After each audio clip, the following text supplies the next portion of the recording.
Friends, ఈ క్లాస్లో మీకు సందులకు సంబంధించి 12, 13 బిట్లు ఉంటాయి. విడగొట్టడం, కలపడం. సో ఈ రెండు బిట్లకి మనకి 8 + 8 16 మార్క్స్ ఉంటాయి ఫ్రెండ్స్. ఆ 16 మార్క్స్ మీరు ఈజీగా గెయిన్ చేయాలంటే కేవలం 3 సందులు అయితే సరిపోతుంది. సవర్ణ దీర్ఘ సంధి, గుణ సంధి, వృద్ధి సంధి. సో మీరు జాగ్రత్తగా క్లాస్ వింటే ఈజీగా కేవలం మీకు 5-10 నిమిషాలు ఈ వీడియోని కనుక కేటాయిస్తే 16 మార్కులు పొందే ఆస్కారం ఉంటుంది. సో చూడండి. సో సవర్ణ దీర్ఘ సంధి అంటే ఏంది మనం గుర్తించుకోవడానికి, అకారానికి అకారం అంటే సవర్ణాలు, సేమ్ అక్షరాలు, వర్ణాలు, అంటే సమానమైనటువంటి వర్ణాలు అంటే అక్షరాలు కలిస్తే దీర్ఘం ఏకాదశమయ్య సంధిని సవర్ణ దీర్ఘ సంధి అని చెప్పేసి అని అంటాము. ఆలకి ఫస్ట్ ఆ లేదా సెకండ్ లాకి ఆ కలిస్తే ఇగో ఆకి మాత్రం ఇట్లా వస్తుంది. అండ్ ఈలకి ఈ కలిస్తే గుడి దీర్ఘం బ్యాక్ సైడ్ నుంచి ఇట్లా వస్తుంది. అండ్ ఊలకి గనక ఊలు కలిస్తే ఫస్ట్ ఆర్ సెకండ్ ఏదైనా కావచ్చు అంటున్నా అది కొమ్ము దీర్ఘం ఇట్లా ఇస్తుంది. అండ్ రూకి రూ గనక కలిస్తే అప్పుడు అదేమవుతుంది అంటే రుత్వం దీర్ఘం ఇట్లా వస్తుంది. ఈ 4 గుర్తించుకోండి. సో దీని తర్వాత మనకి ఇంపార్టెంట్ ఏంటి అంటే కొన్ని స్త్రీల పేర్లు ఉంటాయి, ఆ పేర్లకి దీర్ఘాలు వస్తాయని గుర్తించుకోండి. ఆ పదాలు ఏంటి అని అంటే శశి గుడి దీర్ఘం వస్తుంది, వాణి గుడి దీర్ఘం వస్తుంది, గంగా ఆకి మాత్రం వస్తుంది, దీర్ఘాలు వస్తాయి, వధు కొమ్ము దీర్ఘం వస్తుంది. ఓకే, అలా కొన్ని గుర్తించుకోండి. అలాగే తాళతో ఎండ్ అయ్యే పదాలు కొన్ని ఉంటాయి, యథ, తథ, మాత, పిత, వీటికి కూడా దీర్ఘాలు వస్తాయని గుర్తించుకోండి. ఎందుకంటే విడగొట్టేటప్పుడు మనకు ఈజీగా తప్పులు లేకుండా చేయడానికి ఆస్కారం ఉంటుంది. నేను మళ్ళీ చెప్తూనే ఉంటాను చూడండి. సో ఇక్కడ చూడండి, పదాలను ఎప్పుడైనా జాగ్రత్తగా చదివితే చదవడం వస్తే మనకు అర్థం చేసుకోవచ్చు మనం.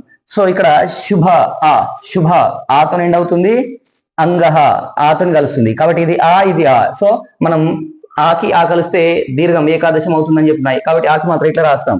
సో ఆన్సర్ ఏమవుతుంది, శుభాంగ అవుతుంది. శుభ ప్లస్ అంగహ, శుభాంగ అనేది అవుతుంది. సో ఎప్పుడైనా సరే సంధి కల్పమని అంటే కలపాలి, సంధి పేరు బ్రాకెట్లన్నా హైపన్ పెట్టి రాయండి కంపల్సరీ. ఎందుకంటే కలిపినందుకు 1 మార్కు, సంధి పేరు రాసినందుకు 1 మార్కు. అలాగే విడగొట్టే బిట్ వచ్చినప్పుడు విడగొట్టినందుకు 1 మార్కు, దానికి పేరు రాసినందుకు, సంధి పేరు రాసినందుకు 1 మార్కు ఉంటుంది. కాబట్టి సంధి పేరు కంపల్సరీ రాయాలి. మీరు ఎంత తొందరపడి టకటక నాకే వచ్చు అని చెప్పేసి రాసుకుంటే విడగొట్టేసి కలిపేసి పోయారు అనుకోండి, మార్కులు రావు. వాటి పేరు పక్కకి అప్పుడే సంధి పేరు కూడా రాయడం మర్చిపోవద్దు. సంధి పేరుకు 1 మార్కు ఉంటుంది, కలపడానికి 1 మార్కు, విడగొట్టడానికి 1 మార్కు, సంధి పేరుకు 1 మార్కు. అలా మనకు 4 రాస్తే 8 మార్క్స్ వస్తాయి. ఈ బిట్లో మనం 8 క్వశ్చన్లు కనుక ఇస్తే మీకు 4 రాయాల్సి వస్తుంది. ఇంకో బిట్లో కూడా 8కి 4 రాయాల్సి ఉంటుంది అనమాట.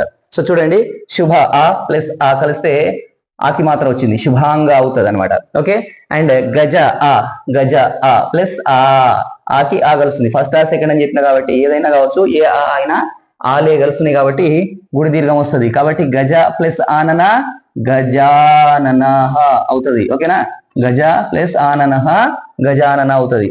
అండ్ విద్య చూడండి, అప్పటికే ప్లస్ కి ముందు ఉన్నటువంటి పదాలని ఒకసారి అబ్జర్వ్ చేయండి. వాటికి అప్పటికే దీర్ఘం ఉంటే మనం కొత్తగా ఏం చేయదు, ప్లస్ తర్వాత ఉన్న ఒక అక్షరాన్ని తీసేయాలి. విద్య ప్లస్ అర్తి ఉంది.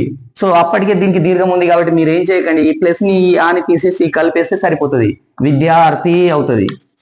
ఓకే, విద్యా ప్లస్ అర్తి విద్యార్థి. ఎందుకు, ప్లస్ కి ఆల్రెడీ ప్లస్ కి ముందు అక్షరానికి దీర్ఘం ఉంది, ఇంకో దీర్ఘం రాదు కాబట్టి మన సంధి పేరు సవర్ణ దీర్ఘ సంధి కాబట్టి విద్యా సెకండ్ ఫస్ట్ కలుస్తుంది. సో ఇలా కలిసినప్పుడు లేదా సెకండ్ ఈకి ఇంకో ఈ కలిసినప్పుడు ప్లస్ కి ముందు ఉన్న దానికి అప్పటికే దీర్ఘం ఉంటుంది కాబట్టి మనం కొత్తగా దీర్ఘాన్ని పెట్టాల్సిన అవసరం లేదు. ఆ ప్లస్ ని నెక్స్ట్ అక్షరాన్ని తీసేస్తే సరిపోతుంది. అట్నే విద్యా ప్లస్ ఆలయ ఉంది, ఇక్కడ కూడా దీర్ఘం ఉంది కాబట్టి ఈ ప్లస్ ని యాని తీసేయండి, విద్యాలయ అవుతుంది మన ఆన్సర్. ఓకే, ఇలా నెక్స్ట్ చెప్తున్నాం కదండి, కంపల్సరీ సంధి పేరు రాయాలి. ఇప్పుడు ఇదే క్వశ్చన్ అనుకోండి, ఇది క్వశ్చన్ అయితే మీరు ఈజ్ ఈక్వల్ టు పెట్టి శుభాంగాన్ని రాసిరు, బ్రాకెట్ లో సవర్ణ దీర్ఘ సంధి అని కంపల్సరీ రాయాలి. నేనంటే ముందే మెన్షన్ చేసేస్తున్నా, సవర్ణ దీర్ఘ సంధి అని కంపల్సరీగా బ్రాకెట్ లో రాసేయండి ప్రతి దానికి అట్లా. ఓకేనా, అలా రాస్తేనే మీకు 2 మార్క్స్ వస్తాయి, లేదంటే ఒక్కొక్క మార్కే పడుతుంది. నెక్స్ట్ ఇక్కడ చూడండి, కవి ప్లస్ ఇంద్ర. మనకి ఎప్పుడైనా ఇంద్ర ఈశ్వర్ అనే పదాలు మర్చిపోవద్దు. మనకు చిరంజీవి గారి సినిమా ఉంది ఇంద్ర కాబట్టి మొదటి వస్తుందని గుర్తించుకోండి. ప్రభాస్ గారి సినిమా ఉంది ఈశ్వర్ కాబట్టి 2వ ఈ వస్తుందని గుర్తించుకోండి. ఓకే, ఈశ అంటే ఈశ్వరుడు, ఇంద్ర అన్నప్పుడు ఫస్ట్ ఈ వస్తుంది. ఓకే, సో కవి ప్లస్ ఇంద్ర, మొదటి ఈ కలిసి ఈకి ఈ కలిస్తే బ్యాక్ సైడ్ నుంచి అవుతుంది అని చెప్పిన కాబట్టి ఇది ఫ్రంట్ కాస్త బ్యాక్ అవుతుంది, కవీంద్ర అవుతుంది. కవి ప్లస్ ఇంద్ర కవీంద్ర ఇలా రాస్తాం. ఓకేనా, రైట్, సేమ్ సంధి పేరు. నెక్స్ట్ కపి ప్లస్ ఈశ్వర 2వ ఈ. ఎందుకు ఈ దీర్ఘాలు ఎందుకు గుర్తించుకోండి అని అంటున్నానంటే విడగొట్టేటప్పుడు మనకు ఈ మొదటి రాస్తామా సెకండ్ రాస్తామా అని గుర్తించుకోవడానికి ఈశ వచ్చినప్పుడు సెకండ్ అని చెప్పేసి అంటున్నా. సో కపి ప్లస్ ఈశ్వర, ఈకి ఈ కలిస్తే గుడి దీర్ఘం కాబట్టి కపీశ్వర అవుతుంది. బ్యాక్ సైడ్ నుంచి కపీశ్వర ఇలా రాస్తాం. మళ్ళీ సేమ్ సంధి పేరు రాయండి మొత్తం. ఇలా మీరు నాలాగా సేమ్ యాస్టిజ్, ఒకవేళ ఒకటే సంధి నుంచి 2 పదాలు వస్తే సేమ్ యాస్టిజ్ అని పెట్టకండి, కంప్లీట్ గా రాయండి. చూడండి నేనేం చెప్పిన, శశి అమ్మాయిల పేర్లు కనుక ఉంటే దీర్ఘాలు వస్తాయని చెప్పిన. శశి ప్లస్ ఈవా, ఇప్పటికే దీనికి దీర్ఘం ఉంది కదా, కాబట్టి ఏం చేయాలి, ప్లస్ ని నెక్స్ట్ అక్షరాన్ని తీసేస్తే సరిపోతుంది. ప్లస్ ని నెక్స్ట్ ఉన్న అక్షరం ఈని తీసేస్తే శశివా అవుతుంది. ఏమవుతుంది, శశివా. ఇది అండ్ సంధి పేరు రాయండి. నెక్స్ట్ వాణి, చెప్పాను కదా వాణి గుడి దీర్ఘం వస్తుంది. ఇది ఎప్పుడు వస్తుంది అంటే మీరు విడగొట్టేటప్పుడు వస్తుంది. ఓకేనా, ఇబ్బంది మీకు. వాణీష సేమ్ ఈ గుడి దీర్ఘం ఉంది కాబట్టి ఈని ఇలా తీసేస్తే మీకు వాణీష వస్తుంది అనమాట. ఎందుకు చెప్తున్నానో ఒకసారి మళ్ళీ అర్థం చేసుకోండి. ఇదే ఇంకో బిట్లో ఈ పదాలు ఇస్తాడు, ఒక బిట్లో ఈ పదాలు ఇస్తాడు, ఇంకో బిట్లో ఈ పదాలు ఇస్తాడు. ఈ పదాలు ఇచ్చినప్పుడు మనం ఇలా విడగొట్టడం ఇంపార్టెంట్. అందుకోసానికే శుభ ప్లస్ అంగహ అని గుర్తించుకోండి. గజానన అంటే గజ ఆననం, గజం యొక్క ఆననం ముఖం కలిగినటువంటి వాడు. విద్యని అర్థించేవాడు విద్యార్థి, విద్య ప్లస్ అర్థి, విద్యా ఆలయం అని ఉంటది మనకి. ఓకే, కవి ప్లస్ ఇంద్ర, అందుకే చెప్పిన మొదటి వస్తుంది విడగొట్టేటప్పుడు కవి ప్లస్ ఇంద్ర అని. అండ్ కపి ప్లస్ ఈశ్వర అని వస్తుంది, అందుకే ఈ సెకండ్ ఏ వస్తుంది. అందుకోసానికే ఈ పదాలు గుర్తించుకోండి అని చెప్తున్నా. అండ్ శశివా విడగొట్టేటప్పుడు శశి అనే పదానికి 2వ దీర్ఘం గుడి దీర్ఘం వస్తుంది అని చెప్పేసి గుర్తించుకోండి. అండ్ వాణీష విడగొట్టేటప్పుడు వాణికి గుడి దీర్ఘం వస్తుంది అని గుర్తించుకోండి. ఓకేనా. గురు ప్లస్ ఉపదేశ, ఊకి ఊ కలుస్తుంది ఏమవుతుంది, ఉమ్ము దీర్ఘం వస్తుంది. కాబట్టి గురుపదేశ అని రాస్తాం. ఓకే. నెక్స్ట్ సాధు ప్లస్ ఊచుహు, ఊచుహు ఊహ ఇట్లాంటి పదాలు కొమ్ము దీర్ఘంతో వస్తుంది, 2వ ఊతో వస్తుంది. సో సాధు ఇది కొమ్ము ఉంది, కొమ్ము దీర్ఘం అవుతుంది. కాబట్టి సాధు చుహు, సాధు ప్లస్ ఊచుహు సాధు చుహు అవుతుంది. ఇక చూడండి వధు, వధు అంటే కూడలు లేదా పెళ్లి కూతురు. కాబట్టి ఇక్కడ చూడండి కొమ్ము దీర్ఘం వస్తుంది, వధు వధు. కాబట్టి ఆల్రెడీ ప్లస్ కి ముందున్న దానికి కొమ్ము దీర్ఘం ఉంది కాబట్టి మనం ఏం చేయం, ప్లస్ ని నెక్స్ట్ ఊని తీసేస్తే సరిపోతుంది. ఓకే, అప్పుడు ఏమవుతుంది, అది వధూక్తి, వధూక్తి అవుతుంది అనమాట. ఓకేనా. నెక్స్ట్ వధు ప్లస్ ఊహ, ప్లస్ ని నెక్స్ట్ అక్షరాన్ని తీసేయండి, వధూ హా అవుతుంది అనమాట. ఓకేనా. ఇలా రాసి సందుల పేర్లు కంపల్సరీ రాయాలి, ఇది సవర్ణ దీర్ఘ సంధి. ఇప్పుడు అందులో ఒక పదం ఉంది ధాతృ ప్లస్ రుణం, రూకి రూ వస్తే రుత్వం దీర్ఘం వస్తుంది. దాన్ని మనం ధాతృ ఋతం ఇట్లా వస్తాం రెండోసారి, ధాతృ ప్లస్ రుణం ధాతృణం అని అంటాం. ఓకేనా. నెక్స్ట్ గుణసంధి, గుణసంధి ఏంటి, అకారానికి ఈ పరం అయితే ఏ వస్తుంది. ఓకే, అండ్ ఊ పరం అయితే ఓ వస్తుంది, అలాగే రా పరం అయితే అర్ వస్తుంది అనమాట. అలా అకారానికి ఈ ఊరుల పరం అయితే ఏ ఓ ఆర్ వస్తే దాన్ని మనం గుణసంధి అంటామని మీరు 10th వరకు చదువుకునే ఉన్నారు. కాబట్టి ఇప్పుడు సంస్కృతంలో రాయడమే ఇక్కడ మనకు నేర్చుకునేది. నర ఆ, నర ఆ ప్లస్ ఈ, ఆకి ఈ కలిస్తే ఏ రావాలి. అకారానికి ఈ ఊరుల పరం అయితే ఏ ఓ ఆర్ వస్తాయి అని గుర్తించుకోండి. సో నర ఆకి ఈ కలిస్తే ఏ వస్తుంది, ఈ అక్షరము దీనిపైనకి ఏతో ఇట్లా జంప్ చేస్తుంది అని గుర్తించుకోండి. రైట్. సో నరేంద్ర ఏమవుతుంది, నర ప్లస్ ఇంద్ర నరేంద్ర. మళ్ళీ విడగొట్టేటప్పుడు ఏం చేయాలి, ఏ పదంలోనైతే పైన ఈ గీత కొడుతున్న దానిపైన ఏ తోమో ఓ తోమో కనబడితే అది గుణసంధిగా భావించండి. ఒక్కసారి పూర్వరూప సంధికి సంబంధించిన విషయంలో తప్ప, అది కూడా చెప్తా నేను. సో నరేంద్ర అంట, మళ్ళా విడగొట్టాలి, సంధి పేరు కూడా రాయాలి. ఓకే, పరమ ప్లస్ ఈశ, అందుకే ఈశ అన్న 2వ పదం వస్తుందని. ఓకే, పరమ ప్లస్ ఈశ పరమేశ. ఎగ్జామ్ లో పరమేశ అనే ఇచ్చిండు అనుకో, సో ఎక్కడైతే ఏ తోమో ఓ తోమో కనబడుతుందో అది అక్కడి నుంచి మనం విడగొట్టాలి ఇలా. ఓకేనా. దాని ముందు అక్షరం నర, దాని ముందు అక్షరం పరమ ఇట్లా రాస్తాం. మరి ఇదేంటి ఈ అన్నమాట, ఏతో ముందు అంటే ఈ, ఓతో ముందు అంటే ఊ అన్నమాట. ఓకేనా. సో ఇది ఏ ఈ వస్తుంది అన్నప్పుడు కన్ఫ్యూజన్ కాడ మీరు సినిమాలు గుర్తించుకోండి అని చెప్పిన. మొదటి అయితే ఇంద్ర, సెకండ్ ఈ ఇంద్ర అని వచ్చినప్పుడు మొదటి రాస్తాం, ఈశ అని వచ్చినప్పుడు ఈశ్వరుడు సెకండ్ ఈ రాస్తాం, అట్లా గుర్తించుకోండి. గంగా ఏం చెప్పాను నేను, గంగా దీర్ఘం ఉంటది అని చెప్పిన. ప్లస్ ఇతి, గంగా ప్లస్ ఇతి గంగేతి అవుతుంది, గంగేతి. ఇలా ఎగ్జామ్ లో ఇదే ఇచ్చిండు అనుకోండి, అప్పుడు విడగొట్టేటప్పుడు గంగా ఇతి, ఇది ఏతం కాబట్టి ఇతి అని రావాలి, గంగా అని రాయాలి. కాబట్టి గంగాకి నేనేం చెప్తున్నా, ఆడవారి కొన్ని పేర్లకి దీర్ఘాలు గుర్తించుకోండి అని చెప్పిన కాబట్టి గంగాకి ఆకి మాత్రం పెట్టాలి ఇలా. నెక్స్ట్ యథ, తాలకు వచ్చేటివి కూడా దీర్ఘాలు వస్తాయని చెప్పిన. యథ మాతాల, యథ ప్లస్ ఈప్సితం యథేప్సితం, యథ ప్లస్ ఈప్సితం యథేప్సితం అవుతుంది, యథ ప్లస్ ఈప్సితం యథేప్సితం ఇలా. ఎగ్జామ్ లో యథేప్సితం వచ్చింది అనుకో, అప్పుడు ఏం చేయాలి? ఇదేంది? తా పైన ఏతోం ఉంది. ఏతోం అంటే ఏంది? అది విడగొట్టిన తర్వాత ప్లస్ తర్వాత అది ఈ అవ్వాలి. ఈ సెకండ్ అని గుర్తించు. ఈ సితం కోరిక. యథ తా వచ్చింది కాబట్టి దీర్ఘం వస్తుందని గుర్తించుకోండి. ఓకే, ప్లస్ కి ముందు దీర్ఘం పెట్టాలి. మాత ప్లస్ ఈ దృషి, మాతే దృషి, మా తే దృషి ఇలా రాస్తాం. అదే ఎగ్జామ్ లో ఇంకో బిట్లో విడగొట్టే బిట్లో మాతే దృషి వచ్చింది అనుకో, మనకు ఏతం కనబడుతుంది ఇక్కడ, కాబట్టి ప్లస్ తర్వాత ఈ రావాలి. ఈ రావాలి? ఈ దృషి అంటే ఇటువంటిది అనమాట, తల్లి వంటిదని. సో మా ఈ సెకండ్ ఈ వస్తుంది.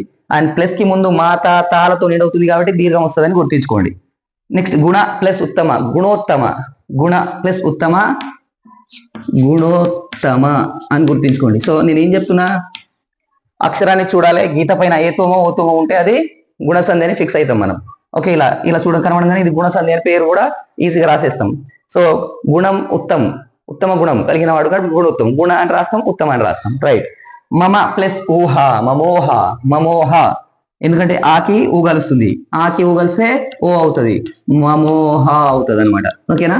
ఎగ్జామ్ లో ఇదే వచ్చింది అనుకో, అప్పుడు మనకు ఓతం కనబడుతుంది. ఓతం ఉంటే ఏంది? ఊ అన్నమాట. ఊహ ఉంటది, రెండో ఊ, కాబట్టి ప్లస్ తర్వాత రెండో ఊ రాస్తాం. ప్లస్ కి ముందు మమ అని రాసేస్తాను. ఓకేనా? నేను ఇంకో మహా, మహా అంటే మహాలక్ష్మి అనుకోండి, అమ్మాయి పేరే కాబట్టి దీర్ఘం వస్తుంది. మహా ప్లస్ ఉత్సవ, మహోత్సవ అవుతుంది. ఏమవుతుంది? మహోత్సవ. మహా ప్లస్ ఉత్సవ, మహోత్సవ అవుతుంది. ఓకే, సో ఇప్పుడు మళ్ళీ ఎగ్జామ్ లో ఇది వచ్చింది అనుకోండి, విడగొట్టేటప్పుడు ఇక్కడ చూస్తాం, ఇది పైన గీతకి పైన ఓతో ఉంది కాబట్టి ఓ అని అంటే ఊ అన్నమాట. ఊ కాబట్టి ప్లస్ తర్వాత మనం ఊ రాస్తాం. ప్లస్ కి ముందు మహా అని అంటే ఆకి మాత్రం రావాలి, అమ్మాయి పేరుగా గుర్తించాడని చెప్పిన. అండ్ సేమ్ గంగోర్మి, గంగా ప్లస్ ఊర్మి, గంగోర్మి అవుతుంది. గంగా ప్లస్ ఊర్మి, గంగోర్మి అవుతుంది. ఓకే, మళ్ళా ఎగ్జామ్ లో ఇదే వచ్చింది అనుకోండి, అప్పుడు ఏం చేస్తాం? ఓత్వం ఉంది కాబట్టి ఊ వస్తుందని గుర్తించుకోండి. అండ్ ప్లస్ కి ముందు గంగా, అమ్మాయి కాబట్టి దీర్ఘంగా పెట్టండి. రైట్. నెక్స్ట్ రాజా ఋషి, ప్లస్ తర్వాత రూ ఉందనుకోండి, చాలా ఈజీ గుర్తించుకోవడం. ప్లస్ తర్వాత రూ ఉంటే ఈ ప్లస్ ఉన్న ముందు ఉన్నటువంటి అక్షరాలు అలాగే రాయండి. ఈ రూ ఏదైతే ఉందో దాన్ని తీసుకుపోయి దీని అర్ధచంద్రాకారం హాఫ్ సర్కిల్ ఇట్లా రాస్తాం కదా పైన, అది రాసేస్తే నెక్స్ట్ అక్షరానికి రాసేయండి. రాజా ప్లస్ ఋషి, రాజర్షి. ఇగో రాజా ప్లస్ కి ముందు అక్షరాలు అట్నే రాస్తున్నా, ప్లస్ కి ముందు ఏ ఉంటాయి అవే. ప్లస్ కి ముందు రాజా ఉంది, రాజా రాసిన. ఈ రూని నెక్స్ట్ అక్షరానికి పైన ఇట్లా రా లెక్క పెట్టండి, అంటే షీ రాయాలి, తర్వాత పైన ఇట్లా రావొత్తులాగా రాజర్షి అవుతుంది. అలాగే ఇది కూడా వసంత. నెక్స్ట్ ఇది ఏం చేస్తుంది? దీనిపైన రూ లాగా మారిపోతుంది, వసంత. ప్లస్ కి ముందు అక్షరం సేమ్ వసంత రాసిన, ప్లస్ తర్వాత అది రూ అనేది దానికి అలా పోయింది కాబట్టి దానికి వసంత ఋతు అవుతుంది ఇలా. ఓకేనా? నెక్స్ట్ ఇక్కడ చూడండి ఇంకోటి, మహా ప్లస్ ఋషభ. మహా ప్లస్ కి ముందు ఉన్నటువంటిది అలాగే రాస్తాం, మహా. ఈ రూ అనేది దీనిపైన ఇట్లా జంప్ చేస్తుంది రావత్తులాగా, కాబట్టి ర్షభ, మహర్షభ. ఓకేనా? అండ్ దీర్ఘం రాదు, మహర్షభ. రైట్. నెక్స్ట్ తవల్కార అయితే తవా ప్లస్ లుకార, పలకలోనే ఉంది, తవల్కార అంటాం. తవల్కార ఇలా గుర్తించుకోండి ఫ్రెండ్స్. ఓకేనా? అది గుణసంధి. నెక్స్ట్ వృద్ధి సంధి. ఈ మూడు చదివితే మీకు 16 మార్కులు వచ్చేస్తాయి. ఇంకా కన్ఫ్యూజన్ కోసం అని ఇంకా ఈజీ, ఇంకో చాలా ఈజీ చూడగానే గుర్తుపట్టే ఇంకో సంధి ఉంది, పూర్వరూప సంధి, అది కూడా చెప్తా. సో వృద్ధి సంధిలో ఏముంటాయి? వృద్ధి అంటే కొమ్ములు లాగా గుర్తించుకోండి. వృద్ధి అంటే కొమ్ములు రెండు. ఓకే, ఆకి ఏ వస్తే ఏ లేదా ఐ వస్తే ఐకారం వస్తుంది, ఓ లేదా ఔ వస్తే ఔకారం వస్తుంది అనమాట. ఓకేనా? అంటే అక్షరం పైననే ఉంటే ఐ అంటాం, అదే అక్షరానికి ఒక దీర్ఘం ఉండి దీనిపైన ఉంటే ఔ అని అంటాం మనం. ఓకే కదా, తెలుసు కదా మీకు. సో అకారానికి ఏ లేదా ఐ వస్తే ఐకారము, ఆ తోటి ఓ లేదా ఔ కలిస్తే ఔకారం వస్తాయని గుర్తించుకోండి. ఓకేనా? సో ఇప్పుడు చూడండి, మమ ఫస్ట్ ఆకి ఏ కలిసింది, ఏం రావాలి? ఐకారం. కాబట్టి మమ ప్లస్ ఈ ఐ అనేది దీనిపైనకి వచ్చేస్తుంది, ఇది ఈ ఏ అనేది దీని ముందు దాని పైనకి వచ్చేస్తుంది ఐ లాగా. మమైవ. ఎగ్జామ్ లో ఇది వచ్చింది అనుకోండి, ఎక్కడైతే రెండు కొమ్ములు ఉన్నాయో అక్కడి నుంచి విడగొట్టాలన్నమాట. రెండు కొమ్ములు మా పైన ఉన్నాయి కాబట్టి ఇది ఈ ఐ అన్నా ఏ అన్నా కావాలి ఇది, కాబట్టి ప్లస్ తర్వాత మనం ఏనా ఐ అన్నా రాయాలి. ఐవా అనే దానికి మీనింగ్ లేదు, ఏవా అనే దానికి మీనింగ్ ఉంది కాబట్టి ప్లస్ తర్వాత ఏవా రాస్తాం, అండ్ ప్లస్ కి ముందు అక్షరాలని రాసిస్తాం. ఓకేనా? సో నెక్స్ట్ తథ. ఏం చెప్పినా తథ మాత పిత వస్తే దీర్ఘాలు వస్తాయని చెప్పిన. తథ ప్లస్ ఏవా తథైవా అవుతుంది, తథైవా, తథైవా ఇట్లా అవుతుంది. ఎగ్జామ్ లో ఇది వచ్చింది అనుకోండి కన్ఫ్యూజన్ అవుతారు. ఈడ ఐ ఉంది కాబట్టి మనం ఏవా అని రాస్తాం, కానీ ప్లస్ కి ముందు అక్షరం తాతో ఉంది కాబట్టి దీర్ఘం పెట్టాలి, తథ ప్లస్ ఏవా. ఓకే. పరమ ప్లస్ ఐశ్వర్యం, పరమైశ్వర్యం. పరమ ప్లస్ ఐశ్వర్యం, ఆకి ఐ కలుస్తుంది కాబట్టి పరమ పరమైశ్వర్యం అని రాస్తాం. ఓకేనా, పరమైశ్వర్యం ఇలా రాస్తాం. ఎగ్జామ్ లో ఇది వస్తే ఇక్కడ ఐత్వం ఉంది కాబట్టి ఈ పదం నుంచి విడగొట్టాలన్నమాట. సో ప్లస్ కి ముందు ఉన్నటువంటివి పరమ అవుతాయి, ప్లస్ తర్వాత ఇది ఐ అన్నమాట. ఐశ్వర్యం, ఏశ్వర్యం, ఐశ్వర్యం. ఏ అంటే ఐశ్వర్యం మీనింగ్ ఉంది కానీ ఐశ్వర్యంకి లేదు కాబట్టి మీరు ఐ అని రాయాలి. నెక్స్ట్ మహా ప్లస్ ఐక్యత. మహా ప్లస్ ఐక్యత, మహైక్యత. ఏమని రాస్తాం? మహైక్యత, మహైక్యత అని రాస్తాం.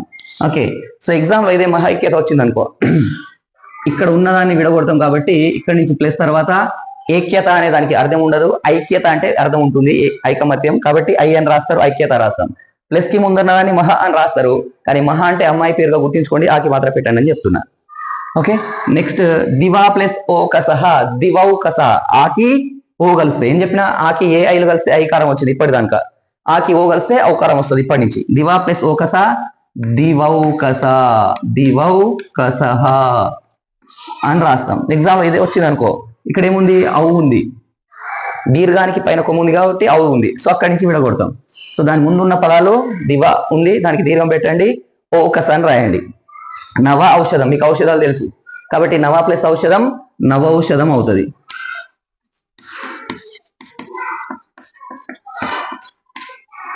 ఎగ్జామ్ లో ఇదే వచ్చింది అనుకో, చాలా ఈజీ. కొత్త ఔషధం, నవ అంటే కొత్తది. సో అవులాగా ఉంది, ఇది దీర్ఘం పైన ఉంది కాబట్టి ఔషధం అని రాస్తాం, ప్లస్ నవ అని రాస్తాం. అండ్ మహౌషధి సేమ్, మహా ప్లస్ ఔషధి, మహా ప్లస్ ఔషధి, మహౌషధి అని అంటాం దాన్ని, ఔషధి. ఓకే, ఇలా రాయడం చాలా ఈజీ. ఇప్పటి వరకు ఉన్నవి సవర్ణ గుణ వృద్ధి సందులు, వీటి అయిపోతాయి. ఇక చాలా ఈజీ, మీరు ఎక్స్ట్రా కూడా రాయొచ్చు వీటిలో. ఏమని అంటే, ఒక పదంలో విడగొట్టిన ఉన్నటువంటి పదాల్లో ప్లస్ కి ముందు ఏత్వం అన్న ఓత్వం అన్న ఉంటది. ప్లస్ కి ముందు ఇది ప్లస్ ఉంటే దీనికి ముందు ఏత్వం అన్న ఉంటది, లేకపోతే ఓత్వం అన్న ఉంటది అనమాట. ప్లస్ కి ముందు, ప్లస్ తర్వాత ఆ ఉంటది. అలా ప్లస్ తర్వాత ఆ ఉండి ప్లస్ కి ముందు ఏత్వం అన్న ఓత్వం అన్న వేరే దేంట్లో రావు, గుణసంధిలో అసలే రావు. చూడండి ఎక్కడన్నా ప్లస్ కి ముందు ఎక్కడన్నా ఏత్వం అన్న ఓత్వం అన్న ఉందా? లేదు. ఓకేనా, కాబట్టి ప్లస్ కి ముందు ఏత్వం ఓత్వాలు ఏడు ఉండవు, కానీ పూర్వ రూప సంధిలో ఉంటది. పూర్వ రూప సంధిలో ప్లస్ కి ముందు ఉన్న పదాలకి ఏత్వమన్న ఓత్వమన్న ఉండి ప్లస్ తర్వాత ఆ ఉంది అని అనుకోండి, అది పూర్వ రూప సంధి. ఇక సో అలా ఉన్నప్పుడు ఆ ఏదైతే ఉందో ఆ ప్లస్ ని ఆని రెండింటిని ఎస్ లాగా రాసేస్తే సరిపోతుంది.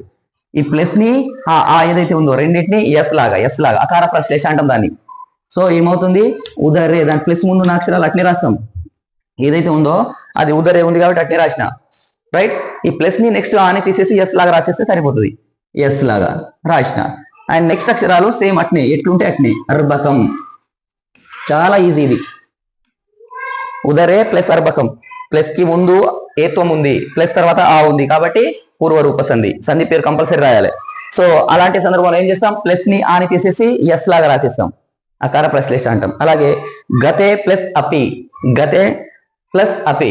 చూడండి ప్లస్ కి ముందు ఏత్వం ఉంది, ప్లస్ తర్వాత ఆ ఉంది కాబట్టి ఆ ప్లస్ ని ఆని కలిపి ఏం చేస్తాం మనం? ఎస్ లాగా రాసినాం. నెక్స్ట్ అక్షరం ఏది ఉంటే అది అట్నే రాసేస్తాం, గతేపి. అట్నే కే అపి, కే ప్లస్ అపి ఉంది కాబట్టి ప్లస్ ని ఆని తీసేసి ఎస్ లాగా రాసేస్తే సరిపోతుంది. నెక్స్ట్ గురో ప్లస్ అవ. నేను ఏం చెప్తున్నా? ప్లస్ కి ముందు ఏత్వం అన్న ఓత్వం అన్న ఉండాలి. ఇక్కడ ఓత్వం ఉంది అండ్ ప్లస్ తర్వాత ఆ ఉంది కాబట్టి ఈ ఆని ఈ ప్లస్ ని తీసేసి ఏం రాస్తాం? ఎస్ లాగా, గురోవా ఇది అవుతుంది. అండ్ సేమ్ ఏముంది? భానో ప్లస్ అత్ర, ఓత్వం ఉంది ప్లస్ ఆ ఉంది కాబట్టి భానోత్ర ఇలా రాస్తే మనకి అది పూర్వరూప సంధి. మరి పూర్వరూప సంధిలో అర్థమైందిగా ఫ్రెండ్స్? ఇవి తీసేస్తున్నా ఒకటి. పూర్వరూప సంధిలో మరి విడగొట్టాల్సి వస్తే ఎట్లా? మళ్ళీ ఎవరికన్నా కావాలనుకుంటే ప్రీవియస్ దాని వీడియోని పాజ్ చేసుకొని నోట్ చేసుకోండి. ఓకే, సో ఇప్పుడు పూర్వరూప సంధిలో విడగొట్టాలి అనుకోండి. అదే ఉదరే అర్బకం ఉంది, ఉదరే ఎస్ లాగా ఉంది, అర్బకం ఇట్లుంది కదా. ఎగ్జాంపుల్ గా ఇదే వచ్చింది అనుకో విడగొట్టమని, అప్పుడు ఏం చేయాలి? ఈ ఎస్ ఎక్కడ అయితే ఉందో ఆ పదం ఏందన్నట్టు ఎస్ కి ముందు ప్లస్ పెట్టాలి, ఎస్ కి బదులు ఆ పెట్టాలి. ఓకేనా, ఎస్ కి ముందు ప్లస్ పెట్టాలి కాబట్టి ఉదరే, ఎస్ కి ముందు ఎస్ కి ఇక్కడ ప్లస్ పెట్టిన, ఎస్ కి బదులు ఆ పెట్టాలి. ఇదంతే, మిగిలిన ఏముంటే అవి రాసేయాలి. ఉదరే అర్బకం ఇది ఆన్సర్ అవుతుంది. గతేపి ఎగ్జాంపుల్, గతేపి ఇట్లుంది, ఎస్ ఉంది, ఎస్ కి ముందు ప్లస్ పెట్టాలి కాబట్టి ఎస్ కి ముందు ప్లస్ పెట్టిన, ఓకే, ఎస్ కి బదులు ఆ పెట్టాలి. ఇలా గురోవా ఇలా ఉంది. క్వశ్చన్ వచ్చింది, తప్పకుండా వస్తుంది. ఈ పూర్వ రూప సంధి చాలా ఈజీ, 4 మార్క్స్ ఉట్టి వచ్చేస్తాయి. ఇలా వచ్చింది అనుకో, ఇది ఎస్ లాగా కనబడుతుంది కదా, దాని ముందు ప్లస్ పెట్టాలి. కాబట్టి గురో ప్లస్ ఎస్ కి బదులు ఆ రాయాలి. ఫస్ట్ ఆనే, ఏ సెకండ్ ఆలేదు, ఫస్ట్ ఆనే. ఇలా సో ఇలా చాలా ఈజీగా మన పూర్వ రూప సంధిని గుర్తించుకోవచ్చు ఫ్రెండ్స్. ఓకేనా? సో ఈ క్లాస్ మీకు తప్పకుండా 16 మార్కులు తెస్తుంది.